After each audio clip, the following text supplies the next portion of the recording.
Hello and welcome to the Love History podcast, where we explore what happens when an LGBTQ plus historian and a mudlark chat to their friends about a shared love of history. I'm Mock O'Keefe, and you can find me on TikTok, on Instagram and YouTube as Gayhistory. And I'm Marie-Louise Plum, and you can find me on all the socials as Old Father Thames. Now, in this podcast, we chat to fellow history lovers, people working in history, and even some people who are making history themselves. Oh, yes, we do indeed. So sit back, relax, make your beverage of choice, and welcome to the Love History podcast. And do remember to subscribe and follow us to make sure you hear all of the episodes in Series 1. So, Marie, I've got a question for you before we have our interview. Historically speaking, what have you been up to? Okay, it's a sidestep from mudlarking, but it's still history and social history. I've been researching my Italian family who, in the Second World War, moved to the Italian annexed Libya and under Mussolini. And I've been researching exactly what kind of life they were living and what they were up to while they were there. Oh, wow. I bet that's fascinating. And what about you? What have you been up to? Oh, I've been under a deadline. So, as you know, I'm doing a PhD in the country house as a place of refuge for LGBTQ plus people. And I have a supervisory meeting next week with the university. So I've had to write 6,500 words as my draft introduction, and then 1,000 words on my plan for research for the next 4 years. So I have sent it off. I can have a sigh of relief. And then next Thursday, I have a meeting with my supervisor and the professor, and they'll let me know what they think. So wish me luck. Good luck. And my goodness me, that is an awful lot to do, but a wonderful thing. So good luck. I'm sure you'll handle it marvelously. So now, before we get into our interview with Zack Pinsent, we have had a question sent in to us. So, and I should say, if anyone else would like to send us a question, please email us at lovehistorypodcast@gmail.com. So, Mock, are you ready? I have a question here from Charles. Okay. So Charles is an American, and he says, as an American, I always start at the word fag, I bridle at that word, being used to describe a cigarette. How do you feel about words like fag being used in common parlance? Oh, Charles, that's a very interesting question and quite topical. I've been talking a lot about this on the Gayhistory socials and had lots of debate with people. I don't personally like or use the word fag because it hasn't been reclaimed by the LGBTQ plus or queer community. Let me explain. So I like the word queer because, like fag, queer was used originally as hate speech, as a way of criticizing, as a way of othering people that we would now consider part of the LGBTQ plus community. But in the 1980s and the 1990s, through activism, particularly through Queer Nation in New York, the community started to claim back that word and use it to describe themselves. The idea being that if you took the power out of the oppressor's ability to criticize you by using the word yourself, they no longer had the power over you. So I proudly call myself queer, using the language that was used to criticize me at school. But maybe it's a cultural thing. I didn't grow up in the US. I don't necessarily know that word. It hasn't been used against me in the UK, and I don't feel it's been reclaimed by the community. So I would say I'm more queer than fag.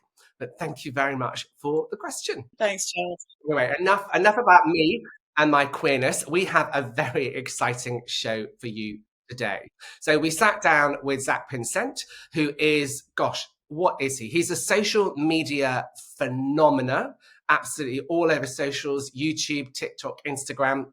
He is a tailor and he is a researcher of historical clothing, and he himself has dressed in period clothes since he was 14 years old. That is fascinating. So let's have a listen to our interview with Zack, and then you and I will come back and we'll chat about what we've learnt.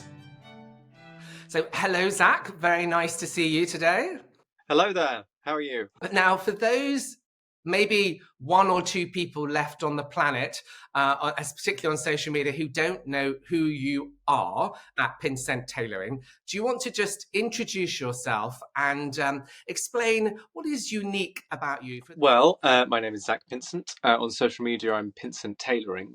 And, well, basically, I wear Regency and Georgian clothing all the time, as well as I obviously make it, all from scratch using period materials and drafting systems, as well as making for clients as well. And, I've kind of been just doing that as my thing. And it appears that people on social media rather like that. So, fine, here we are. Yeah, excellent. I mean, you do have an incredible following on social media as you dress in historical clothes. What do you think it is about that historical wardrobe that is so fascinating for people? I think it's twofold, especially. One, there's the sort of novelty of seeing someone in period clothing in a non-film context, as in just an ordinary person doing it. But I think one of the biggest things that gets people, and that I've really come across in terms of, oh, that's why people follow me. It's simply because I'm doing what I like doing and doing what I love. And I'm dressing alternatively, which is a huge thing anyway, but it's certainly getting traction at the moment about people really embracing their own style. And I've been doing it and embracing my own style for years. So it's quite a nice sort of way that people are sort of exploring identity through fashion. I love that idea of exploring your identity through fashion. And you mentioned there that you've been doing it for years. So you're sitting here tonight in a red waistcoat. You're wearing a rather marvelous, I'll probably get this wrong, a rather marvelous cravat. Is that what is it exactly? It's a white, for those of again who aren't watching this on YouTube, it's white, it's ruffled, it's marvelous, it's right up to your chin, and you're wearing a white tunic or shirt. So the shirt itself has these sort of frills attached to it. It's known as a frilled shirt. And then the cravat is a starched white linen, and that's around the collar of the shirt. And the shirt collar itself is slightly starched as well, that sort of help keeps it in place. And I think one of the misconceptions is that people look at it and think, oh, isn't it tight or uncomfortable? And it's like, well, no, but also I have a very long neck, so it may look like it's choking, but I've got plenty of wiggle room. So it's quite interesting. But for someone with a shorter neck or something, the style would look slightly different on different people. It's not like everyone in the early 19th century was forcing themselves to look super fashionable, because that doesn't even happen now. So it's interesting. You sort of show people what historical clothing was like. There's no point me trying to show on myself what historical clothing would be like for someone of a different body type, because I'm not going to display that very well, which is why I do that obviously with my clients, who are a huge range of body types, because historically all types of body types have always existed.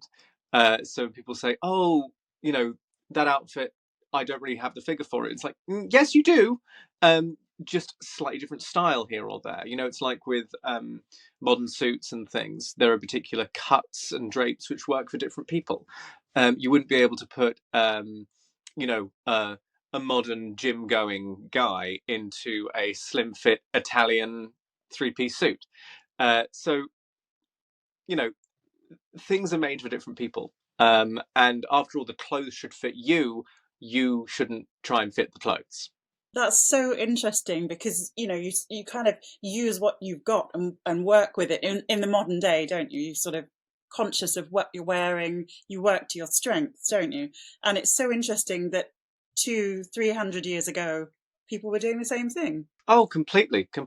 You have it all through fashion history, where you have particular people who, well, in the 14th century, one of the mistresses of, I believe, a French king or an English king, can't recall, she had one breast that she particularly preferred over the other, and it was particularly gorgeous and fashionable. So she had all of her gowns cut to expose that breast. which I think is hilarious and fantastic, and very much like a Kim Kardashian move in terms of having everything Yeah. tailored to sort of show off particular aspects.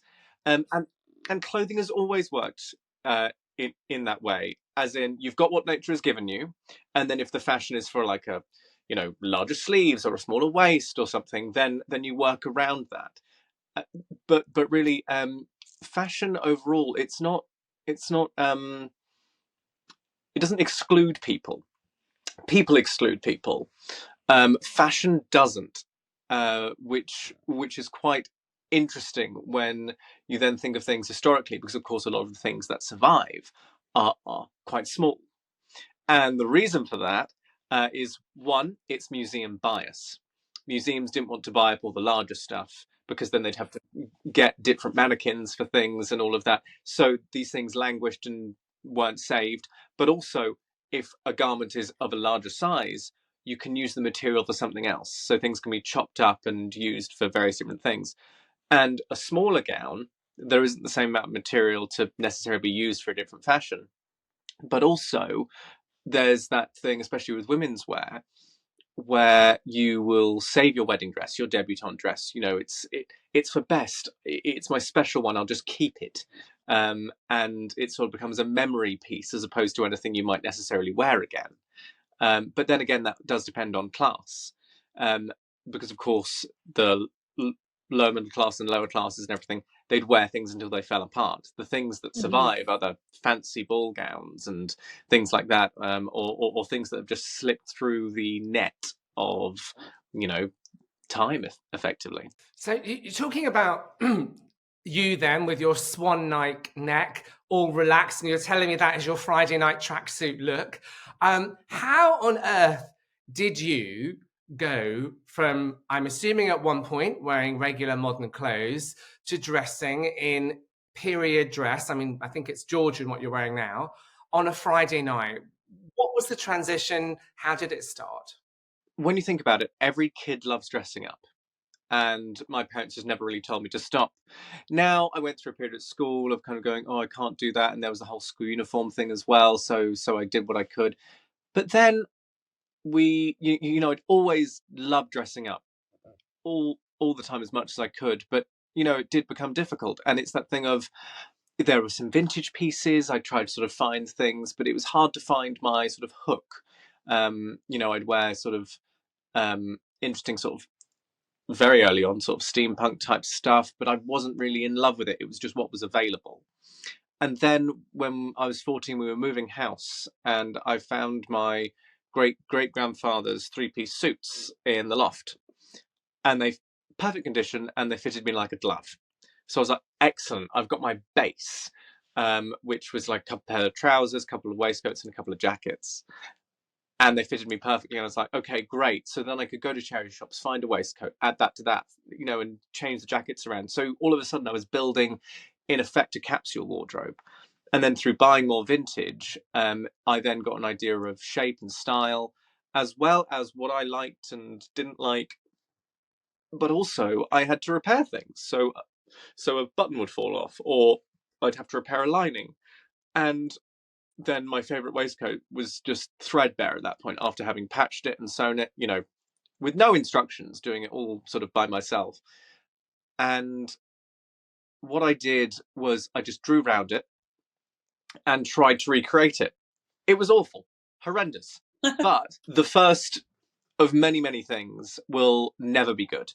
If you gave up at the first hurdle, you never go anywhere. Good advice. And we all start somewhere. I look at the first pieces that I made, even following some patterns I'd bought online, and they were dreadful. And I look at, so I was creating things with these patterns, and then I was looking at the things I'd create, but also the photographs and the patterns, and thinking, where's the disconnect between that and the original garment type thing? Why does this not look like that thing in a museum? And then I had to hit the archives. It was researching at the, museums, National Archives, the internet, local museums, all these sorts of interesting collections, and just researching, and just getting obsessed with it, to now where I'm, on a fancy podcast like this. What age was that? So I was about 14 when we were moving house, and that's kind of, up until that point, I'd been, at opportunities I'd always dressed differently, but this was kind of my stand of, wasn't really that popular at school and everything. And I thought, well, I've really got nothing to lose. I might as well just make myself happy. And so I did. So 14, decided to, forego modern dress because it didn't bring me any joy. And after all, if, we're sort of these bizarre flesh suits that wander around this little blue marble, and if the thing that you put on your flesh suit doesn't make you feel happy, then you're doing something wrong. Clothes are meant to be fun. You know, if that's how you want to express yourself. I'm not saying that you can't be fun unless you dress differently. It's more like that it's an option, and a lot of people don't realize it's an option, because after all, especially in this country, we grow up wearing school uniforms and then we leave school and yet we still wear a uniform. And it's like, no, no, no, no, no. You don't have to do any of that. You can wear what you like and do what you like. You're an adult. You can have cake for breakfast. Not advised, but it's that notion of, it's really interesting where online and when I talk to people, it's almost like people need permission. People need permission to do these things and to, go off that diving board of, I'm going to dress for myself or do something different. Do people care? Do you get negative responses, or do you get an overall positive response? When you're getting the train from London to Brighton, as I often see you doing on Instagram, how do people respond to you in the buffet carriage? Oh, well, if only there was a buffet carriage. People are genuinely interested, curious, but a lot of the time people just keep themselves to themselves. Mainly because people have got other things going on, and people maybe make assumptions. Like sometimes, every now and then I'll see like a Twitter thread of, oh, I saw this guy on the bus, and it's like, oh, was that Pinsent? Yeah, it was. I thought maybe he was at a show or something. It's like, no, it's just him all the time. You know, after all, you'll go about their day and not give us, like, I'll go about my day and not necessarily give a second thought about people I've just bumped into or whatever. However, I'll be a bizarre sort of anecdote for these people for I don't know how long. It's that weird thing of, I wonder how many conversations I've come up in a weird sense, in terms of, I'm just going about my day and people have gone, God, there was this weird guy in town. Like, you never know. But after all, and another thing I've sort of come to terms with is the fact that people are wonderful. Like, people are genuinely fantastic. You'll find the odd bad egg, but I'd say with all the interactions I've had, over 99% are absolutely delightful. I've only really had sort of one problem, which was last year, but apart from that, everything's fine. Yeah, but because people are genuinely nice, and after all, when someone questions you, like, why you dress like that, if you simply rebuttal it with, because I want to, there's nothing they can really say against that. I love that. I love that, because I want to. Now, I'm wearing a pink jacket. You're wearing a red waistcoat. We're quite unusual in terms of modern male dress. It tends to be rather dark and drab in modern day. But historically, men were much more peacocky, weren't they? So any thoughts on that, and why perhaps it transitioned away from being flamboyantly colourful to being, the dreadful blue gilet? So I think the biggest change comes sort of during the 19th century, where you move away from men in flamboyant waistcoats and everything, but because historically, people, full stop, were wearing far more colour. The past, the Middle Ages, far more colourful than we are today, and that's also because everything's mass produced. So it's easier for a company to put out 5 types of brown jacket across 40 different types of location stores because they're more likely to get people to buy it. And then when you have sort of ready to wear come into factor, you then got to think, okay, what's the easiest, what's the cheapest? And that's kind of where it all comes from. This notion of, we don't make anything anymore in this country, really, unless you sort of, buy things bespoke or sustainably, because fast fashion is probably the worst thing one of the worst things we're sort of doing to the environment and to ourselves, because after all, we don't need lots of clothes.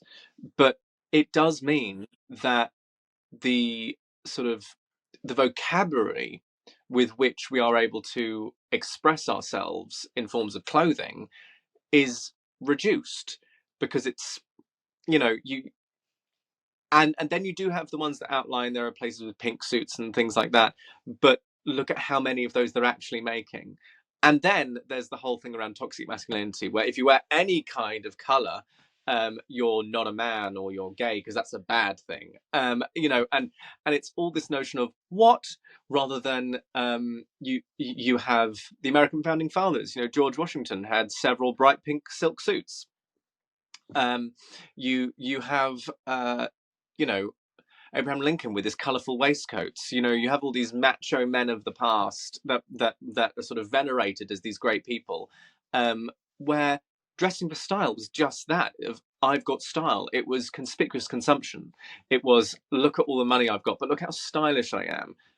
Clothes are something I kind of think about, but I'm not obsessed with.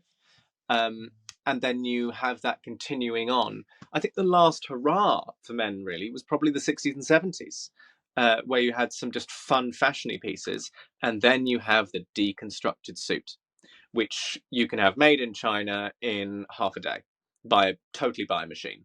Right. Okay. So you talk about fast fashion there and kind of throwaway. Of course, our ancestors would have reused. I've heard that people would reuse wedding dresses for christening shawls, that every man, including, was it George III, could sew? I mean, it sounds a little bit around kind of that skill that we've lost, and you're keeping alive in your tailoring business. Yeah, no, I try to, which is why with sort of every commission, I'll keep some of the fabric back in terms of for repairs or who knows what.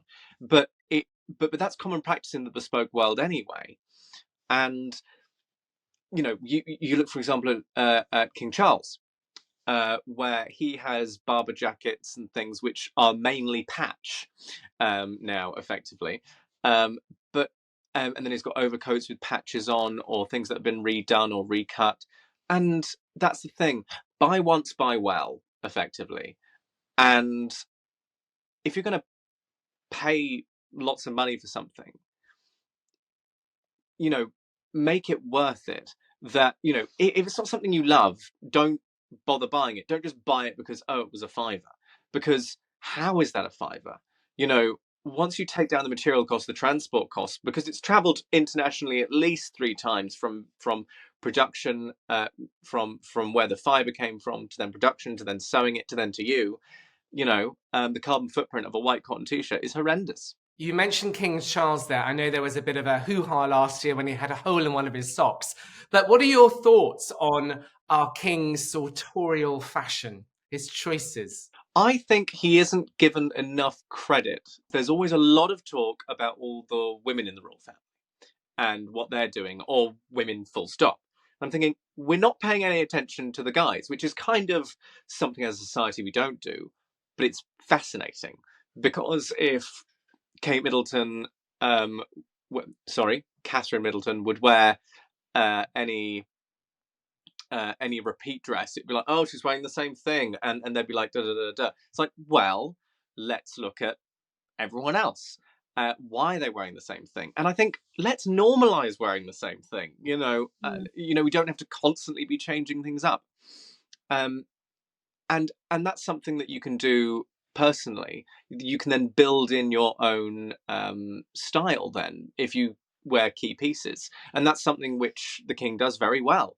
He has pieces which, were made from the 60s that he still wears, overcoats and things, and even shoes that he continually has resoled, rehealed.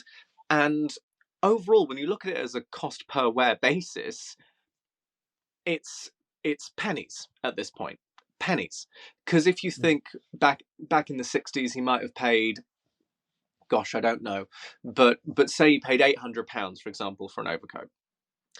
And then you think, right, that was in the 60s, and he wears it all the time. So cost per wear basis, it's probably, you know, £2 or £3 or something like that, you know, if that. And it's that thing of, you know, I've got pieces which I've repaired, you know, like bits of lining or resewing a button on or whatever, or occasionally like a patch on the elbow. But you see this in original garments going back hundreds, if not thousands of years. Nowadays, we think we're too good to have things patched, but there are pieces that belong to George III that he patched and darned. You know, he'd darn his own stockings. Because everyone could sew. It was a life skill. It's like everyone can sew, everyone can kind of cook. Nowadays, lots of people can't cook and barely anyone can sew. So come the apocalypse, everyone will be naked and hungry. Keeping on about King Charles, recently there was a bit of a hoo-ha between the Greek and the British government over the Parthenon stones. A couple of days later, King Charles was seen wearing a tie which had the flag of Greece on it. And historically, that was potentially a political statement. And historically, clothes have been used to make social, political statements, like Georgiana, Duchess of Devonshire, and the feathers in her hair, her support for the Prince of Wales. Can you tell us a little bit around kind of how clothes have been used to send messages throughout the history? One which I think some people might be familiar with is, of course, the red petticoats of Mary Queen of Scots. So bright red petticoats, the colour of the martyr. As she sort of went to the chopping block, her red petticoats and her red dress was exposed, and it was the colour of blood, the colour of martyr, you know, Christ's blood and all of that. So clothing has always had symbolism. So a phrase I like to say is that for hundreds of years, clothing had something to say, but nowadays it's silent. So you go back to the 80s, and there was, you know, Vivienne Westwood and the punk movement. That clothing said something. It had a meaning behind it. It had symbolism. You go to, you know, the 18th century. People showing support for British manufacture by wearing metal buttons made in England as opposed to cloth buttons, which were normal. And then it came to a point where King George III brought in a law which banned cloth-covered buttons, so everyone had to have metal buttons. And of course, one of the main suppliers of that was in Birmingham, so it helped improve the economy. And then in the 1660s, you have King Charles I or second? No, King Charles II, the king that brought back partying. That one. He introduced the waistcoat into men's garments, because before then you had doublet and hose, and then a jerkin and hose, and then we have the Turkish ambassadors come along in their sort of garments, and it's like, oh, so then we have the coat, the longer waistcoat, and the breeches. And he makes this sort of rule for court, and then he puts it out as people of certain positions should have these pieces as well, because then it ups production of British and English silks. Absolutely fascinating. So it can be an economic boost, but also it can say something. You know, in the 18th century or early 19th century, you'd wear coats of particular colour or waistcoats with particular slogans embroidered on them and things. So clothes have always had something to say. People do try and make statements, but it is difficult. But what I love is when someone has taken something they have bought off the peg and they adapt it, they do something, they sew on patches, or they, put safety pins in it, that sort of thing. And I'm like, oh, cool, you're making it your own through your own means and what you want to do, as opposed to everyone should wear bespoke, because that's just not practical. One of the best things you can do is go to charity shops and buy things there, because after all, think of what's being sold today. Think what's on the market now. What of that will be the vintage of tomorrow? It's not well made enough. It's going to fall apart before it gets anywhere near a charity. I've got a vintage Juicy Couture 2010 jacket that I bought when I lived in New York, and my nieces are wearing it now and they love it. I paid a lot for it 14 years ago, but they are wearing it on Portobello Road now and they think it's really cool. I thought it was old. they think it's a vintage original juicy. That's frightening, though. Juicy couture, I remember like it was yesterday. How has that come back in and it's a thing? Like Y2K fashion, what? Yeah, This was a minute ago. Well, one thing we're seeing, especially through the fast-paced nature of social media, especially with TikTok, making everyone's attention span about that big, trends are coming around that quickly because they can be cycled through very quickly because people can see it and it can go. Previously, trends have had to trickle, and not everyone would see it. And you see it in newspapers, some celebrities in this, but you can have trends go in a couple of weeks or a couple of months. It really is that hype nature of things and that short attention span and that very short form content, and that desire for extreme immediacy, more so than we've ever had. So when I sometimes will tell people, it'll take me this long to work on a garment, or if I'm talking someone through the process, I've had people go, wow, that's a long time. I'm not so sure about that. It's like, well, if you're ordering a bespoke kitchen or a new car or something, it's never generally just immediate. People are so used to a click and buy situation and instant gratification, rather than mine is kind of sort of delayed gratification, really, where it's kind of like, it's the build up and the excitement, and then you finally get the thing after fittings and everything, and what a much more fulfilling process, because after all, you've been wanting it then for a long period, rather than just going, I want that, buy it, and then go, I've got that now. There's a lot of I think buyer's remorse with a lot of things that people buy. People will then go to such extremes and things where they talk about what goes into their body, in terms of food, this, that, organic, but not give a damn about what goes on their back. And I'm like, don't try and separate the two. Because saying that, I'm vegan, organic, and this and that, but then buying stuff that's been mass produced using harsh chemicals and effectively plastic, then it's like, right, there's a bit of a double standard here. But it's also the big conversation that people aren't really, but it's one of the big conversations that people aren't really ready to have around sustainability around clothing, and the fact that, because we want everything, and we don't want in any way as a society to not have access to the same things as everyone else. And we sort of do that through clothing a lot of the time. Certain celebrities and things, they put up this idea that you have to look like me in order to be cool. You can't have the plastic surgery that I have had, but you can wear the clothes in a sort of way, and it's going to cost you this much, but you can get it from this place for cheaper.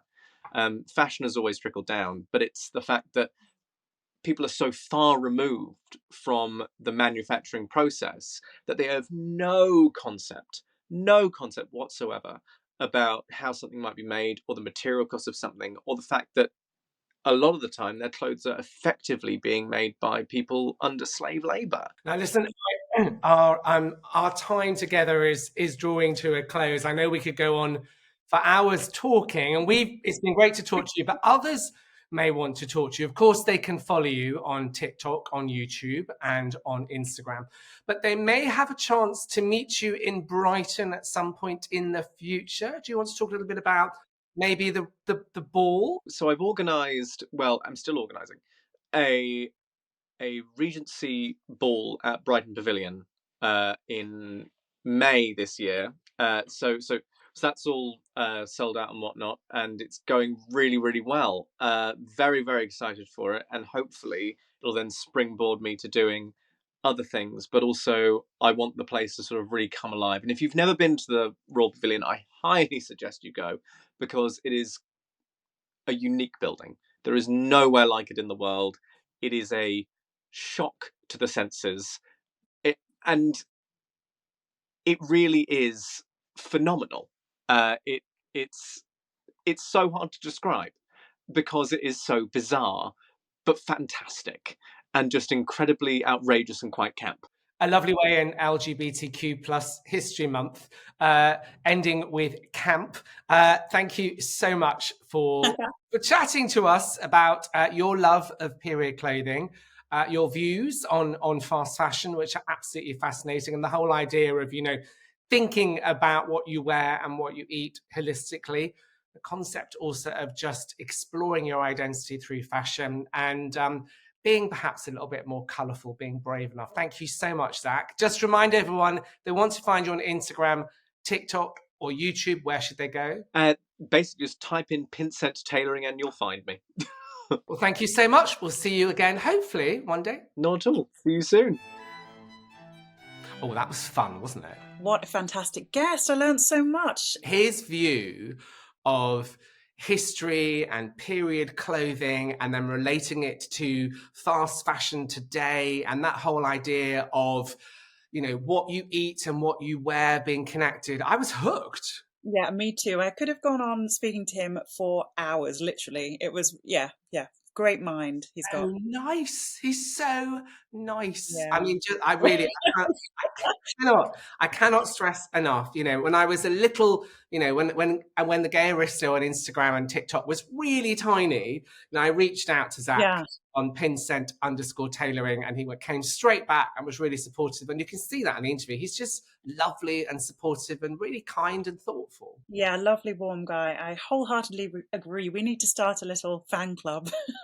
Well, he's got one anyway. He's got thousands. Millions of people watch his stuff. But as well as a fabulous conversation, we always end with, what did you learn from today? Well, my biggest takeaway, I think, from today's episode and from Zack is that notion of self-liberation and giving yourself permission to express yourself in the way that you'd like and not be bogged down by, you know, oh, I can't do this or I can't do that, obviously within reason. Nothing illegal, mind, but I just loved that kind of, if you want to wear this, you can. And that sense of, he mentioned delayed gratification, you know, working towards something, looking forward to something. So I just loved those warm, nice feelings. That was, yeah. And how about you? What did you take away from today? Well, it's kind of on a similar vein and a bit kind of flippant, but I learned that I can have cake for breakfast if I want it. You can, and don't forget to. We're adults. We can. And I shall, absolutely. And you shall. And we'd love to hear what our lovely listeners learnt from that as well. And you can email us on lovehistorypodcast@gmail.com to talk about Zack, to send us a question. If you send us a question, we'll read every single email. And you never know, we might read out your question in our next exciting episode. Make sure that you subscribe. You can follow me on @Gayhistory on YouTube, Instagram, and TikTok. Marie, how do they follow you? Well, I am Old Father Thames on the socials. On TikTok, I am Old Father Thames Mudlark. So just you'll find me if you type in those words. Super. And make sure you subscribe to this podcast. You won't want to miss our next episode with a very exciting guest. See you soon.